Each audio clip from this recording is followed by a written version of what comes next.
U mjesnoj zajednici Jazovac kod Gradiške svečano je pušten u upotrebu novoizgrađeni lokalni put dužine 1600 metara, čiju izgradnju su finansirao Republički sekretarijat za raseljena lica i migracije.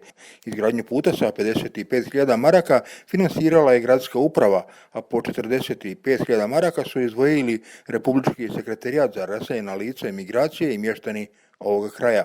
Otvaranju ove saobraćajnice, koja Jazovac spaja sa zaseokom Ćelinovac u mjesnoj zajednici Cerovljani, prisustvovali su gradonačelnik Gradiške Zoran Adžić i direktor Republičkog sekretarijata Davor Čordaš. Pa evo, zaista smo ovdje u prilici da otvorimo put u dužini od 1600 metara, koji ovdje puno znači za mještane ovdje koji žive.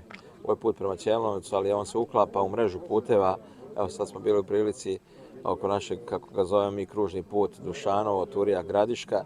Ovaj dionica koja je došla tu do Jazovca sad je uvezano prema Ćelinovcu, a onda se uklapa i put prema Kijevcima, odnosno Turijaku. Na ovaj način smo omogućili da građani koji ovdje žive, da ova njihova porodična domaćinstva su uvezana i prema Banja Luci i prema Gradišci, da to je ono naše opredeljenje da građani mogu za 15 minuta da budu u Gradišći, 45 minuta u Banja Luci, da ostanu ovdje na svojim porodičnim imanjima, da se bave svojom djelatnošću i da kažem, vrlo lako dođu i do Gradiške i do Banja Luke, a naša je obaveza da im omogućimo ono što proizvedu, da mogu da plasiraju, odnosno da prodaju. Na taj način bi se čuvali i prostor Gradiške i prostor Republike Srpske. Ova investicija je koštala negdje oko 145.000 maraka, 55.000 maraka je izdvojila gradska uprava, 45.000 su dali sekretarijat, Republički sekretarijat za izbor raseljena lica su pomogli zaista ovdje da bi mogli zatvoriti financijsku konstrukciju u ime građana, pogotovo ovih mještana, im se od srca zahvaljujem.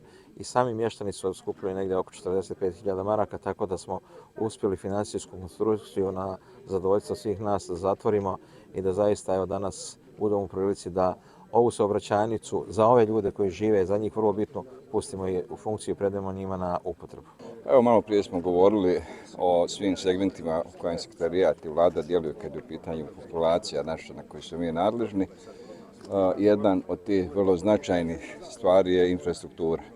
Znači, danas smo upravo na jednom takvom primjeru gdje smo sudjelovali i pomogli u obnovi ovog puta kojeg će ljudi koristiti, kao što vidimo, i škola i sve ostalo je blizu. Tako da, kad je u pitanju infrastruktura, danas mnogi prvo to i pitaju, čak ponekad neće ni da se vrate svojim kućama ako je nismo riješili prije infrastrukturu. Tako da evo ovdje imamo čast da evo danas možemo i ovaj put otvoriti negdje oko 1600 metara i ukupne dužine. A evo sad smo razgovarali s mještanima da ima još jedan dio koji je ostao neasfaltiran, pa ako načelnik bude to kandidirao, na nama je da i to završi. Dionica je pravo urađena, nema sad makadama, ljepše se voziti, nema šta, ugodnije. Puno to znači za ovaj kraj, uopšte i za okolne mjesne zajednice.